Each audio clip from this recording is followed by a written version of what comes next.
मिलेगा बाबा जी का घंटा।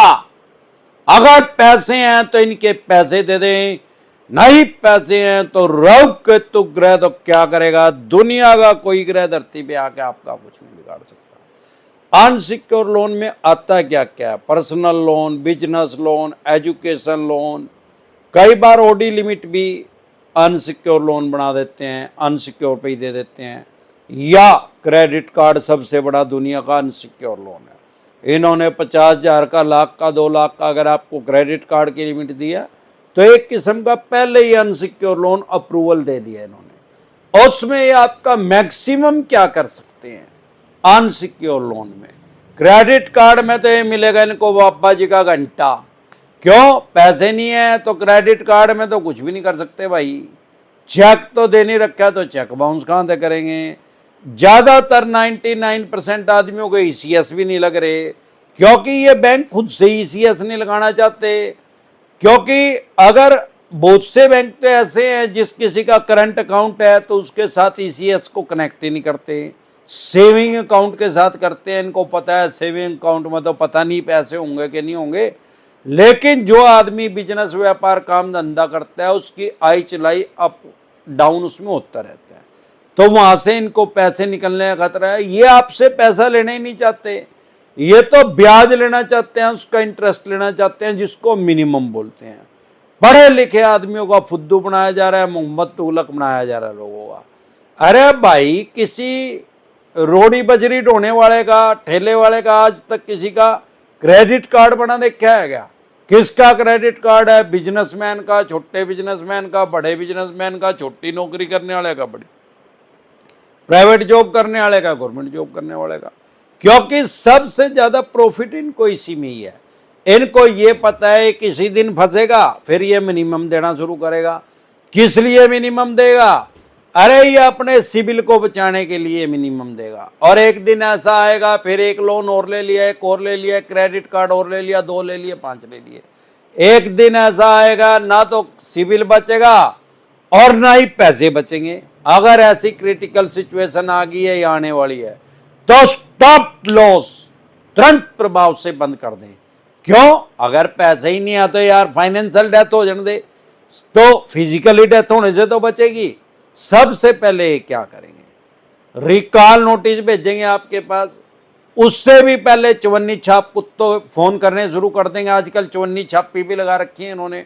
ये भी भिखमंगी हाईकोर्ट की वकील बन के फोन करती हैं, 30,000 कोर्ट की वकील बन के फोन करती हैं, क्राइम ब्रांच की इंस्पेक्टर बन के फोन करती हैं, आजकल वुमेन सेल की इंस्पेक्टर बन के फोन करने लगी है कि एफआईआर दर्ज हो जाएगी, पर्चा दर्ज हो जाएगा, 2 घंटे में पुलिस आ रही है। अबे बाबा का घंटा पुलिस आ रही है, 2 घंटे में नहीं, 2 साल में भी पुलिस नहीं आ सकती। क्योंकि लोन की ईएमआई डिफॉल्ट होना क्राइम में कंसीडर नहीं होता, अपराध की श्रेणी में नहीं आता है। सारे देश के किसी भी थाने, पुलिस स्टेशन, चौकी में आपके खिलाफ एफआईआर नहीं हो सकती अगर आपकी ईएमआई डिफॉल्ट हुई है तो। आपका पर्चा दर्ज नहीं हो सकता। सारे देश से, पुलिस स्टेशन से कोई भी आपके घर, मकान, दुकान, फैक्ट्री, कारखाने पे नहीं आ सकता। ना ही कोई आपको टेलीफोनिकली परेशान कर सकता है, फोन कर सकता है पुलिस वाला। क्योंकि हमारे देश में वर्ल्ड की सबसे बड़ी डेमोक्रेसी है, दुनिया का सबसे बड़ा लोकतंत्र है। हमारे देश में पुलिस का काम लॉ एंड ऑर्डर मेंटेन करना है, कानून व्यवस्था को बनाए रखना है, ना कि किसी भी चवन्नी छाप कुत्ते की तरह कार्य करने का। भाई किसी भी बैंक या एनबीएफसी कंपनी के पैसे रिकवर करके देने का, ये बेसिक बात आप समझ लें। दूसरा, ये रिकॉल नोटिस आपके पास भेजेंगे। रिकॉल नोटिस का मतलब क्या है? अगर आप हमारे साथ पहले से ही जुड़े हुए हैं तो आपको पता ही होगा। अरे जिस चैनल पे आप मुझे देख रहे हैं, अगर आप डिसेंट एडवाइस चैनल पे मुझे यूट्यूब पे देख रहे हैं तो मैं इस पे 2,500 वीडियो बना चुका हूँ लोन से रिलेटेड। अगर फेसबुक पे देख रहे हैं तो हमारा चैनल है यूट्यूब पे डिसेंट एडवाइस के नाम से। आपको या आपके किसी भी यार प्यारे रिश्तेदार को लोन से रिलेटेड कोई भी दिक्कत, परेशानी, समस्या अगर आ रही है, यूट्यूब के सर्च के ऑप्शन में जाके वो प्रॉब्लम लिख के आगे जैसे ही डिसेंट एडवाइस लिखेंगे तुरंत प्रभाव से आपकी समस्या का समाधान हो जाएगा। रिकॉल नोटिस कितने दिन के लिए आता है? तो 7 दिन का या 15 दिन का।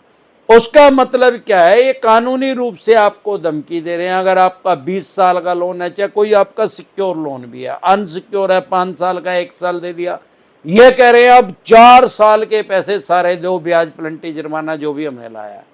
अरे इनको भी पता है यार 2 महीने के तो पैसे दे नहीं जा रहे, जब भी तो इसकी ईएमआई डिफॉल्ट हो रही है, तो ये 4 साल के कहां से देगा। साइकोलॉजिकल प्रेशर में लेने के लिए, मनोवैज्ञानिक दबाव के अंदर लेने के लिए। इसके अलावा ये क्या कर सकते हैं, आपसे जो इन्होंने सिक्योरिटी चेक लिया उसको बाउंस कर सकते हैं। ईसीएस बाउंस हो रही है तो उसका केस कर सकते हैं। लेकिन ये ईसीएस बाउंस का और चेक बाउंस का केस इतनी जल्दी नहीं करते। इनके पास एक ब्रह्मास्त्र है, सबसे बड़ा हथियार इनके पास यही अनसिक्योर लोन में, और कोई घंटा नहीं ले सकते।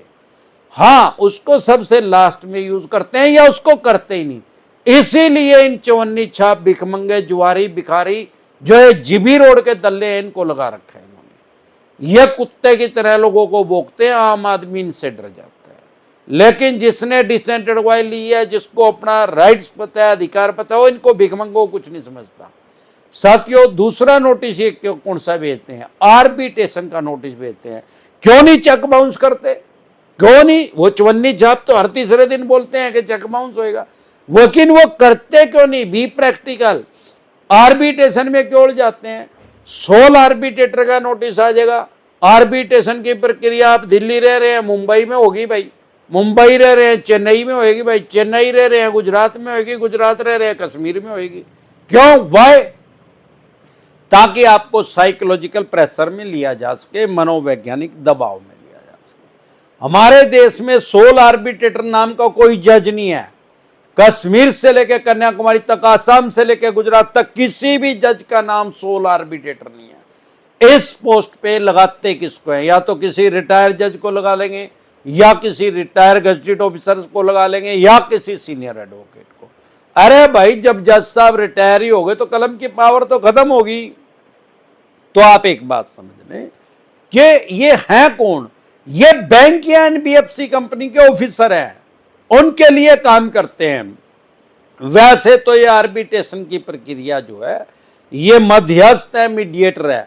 इसका काम क्या है सोल आर्बिट्रेटर का? दोनों पक्षों की बात सुन के, और mediator as a mediator neutral होके, एक तरफा नहीं, बिल्कुल मध्यांत होके नियम अनुसार डिसीजन जो देगा उसको कानून की भाषा में अवार्ड बोलते हैं, वो अवार्ड पास कर देगा। लेकिन मैंने आज तक कोई भी अवार्ड ग्राहक के हित में आते हुए नहीं देखा। अगर कोई आपके पास आर्बिट्रेशन का नोटिस आ रहा, आप एक सिंपल नोटिस इशू करो कि भाई आर्बिट्रेशन की प्रक्रिया आपने, मैं दिल्ली रहता हूं, आपने चेन्नई में कर दिया है, मैं इसको नहीं मानता। मैं दिल्ली जो मेरा स्टेट है, और जो दिल्ली के अंदर फॉर एग्जांपल रोनी है या कहीं भी व्हाटएवर, जो मेरा होम टाउन है, वहीं पे आप ये आर्बिट्रेशन की प्रक्रिया करो, नहीं तो मैं इसको मानता ही नहीं। That's all. क्योंकि ये जो आर्बिट्रेशन एंड कंसोलिडेशन एक्ट 1996 है, वो आपको राइट्स देता है कि आप अपने होम टाउन में आर्बिट्रेशन की प्रक्रिया करवा सकते हैं। लेकिन हो क्या रहा है, लोगों को राइट्स नहीं पता, और इन्होंने कर दी चेन्नई, आपके पास नोटिस भेज दिया। अगर आपने उस पर ऑब्जेक्शन नहीं किया, एतराज नहीं किया, तो यह मान लिया जाएगा कि आप एग्री हैं, आपको कोई प्रॉब्लम नहीं है चेन्नई जाने में। तो इस वजह से लोगों की अज्ञानता की वजह से लोगों को परेशान होना पड़ रहा है। आप इनको एक नोटिस ये भी पूछ सकते हैं कि भाई साहब, आपने आज तक कितनी आर्बिट्रेशन की प्रक्रिया की है, और कितना पैसा बैंक या एनबीएफसी कंपनी आपको इस काम का देती है? क्योंकि फ्री में तो कोई आदमी दुनिया के अंदर कोई काम करता नहीं। और जितने भी डिसीजन आपने दिए हैं, कितने ग्राहक के, उपभोक्ता के, कंज्यूमर के हित में आए हैं, उसकी साइड आए हैं, और कितने बैंक या एनबीएफसी कंपनी की साइड आए हैं। तो इनकी कैच अपने आप ही बाहर आ जाएगी, ये समझ जाएंगे। तो डिसेंट एडवाइस ले आया आपको, भाई मेरी डिस्ट्रिक्ट में, मेरे होम टाउन में कर, वो करेंगे नहीं। अगर करेंगे भी तो एक नोटिस और इश्यू कर दे, भाई मैं अपना आर्बिट्रेटर दूंगा, आपके आर्बिट्रेटर को मैं नहीं मानता। ये मुझे नेचुरल जस्टिस चाहिए, स्वाभाविक न्याय चाहिए। ये मुझे स्वाभाविक न्याय देगा नहीं, तो मैं तो भाई स्वाभाविक न्याय लेना चाहता हूं, तो मैं अपना आर्बिट्रेटर दे दूंगा। जब बैंक एनबीएफसी कंपनी अपना आर्बिट्रेटर देके मेरे को कह रही है कि आर्बिट्रेशन की प्रक्रिया करेगा, तो मैं अपना आर्बिट्रेटर आपको दे देता हूं। भाई साहब, ये जो भी डिसीजन देगा आप भी मान लेना, हम भी मान लेंगे। वो ये बैंक एनबीएफसी कंपनी वाले मानेंगे नहीं। तो फिर क्या होगा, डिस्प्यूट क्रिएट होगा।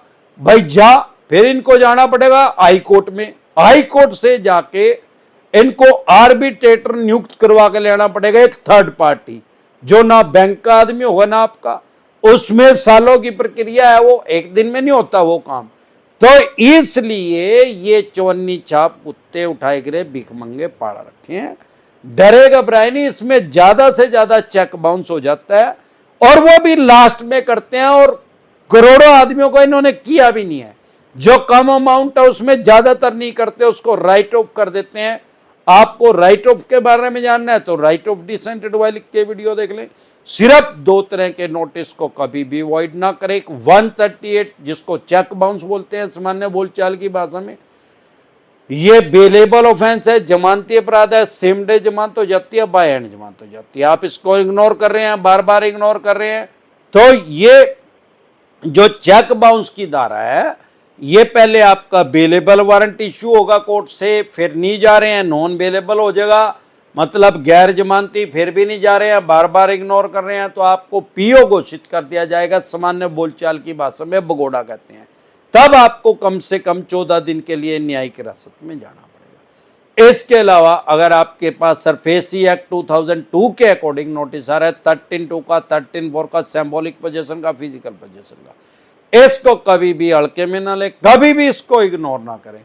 अगर आप इसको हल्के में लेंगे, इसको इग्नोर करेंगे, तो अपनी मकान, दुकान, जमीन, जायदाद, फैक्ट्री, कारखाना, स्कूल, कॉलेज, बंगला, कोठी या शोरूम, जो भी आपने मॉर्गेज करके, गिरवी रख के, रहन रख के इनसे पैसा लिया, उसकी ये एक्शन कर देंगे, बोली कर देंगे, स्क्रैप के रेट में, कबाड़ी के रेट में उसको बेच देंगे।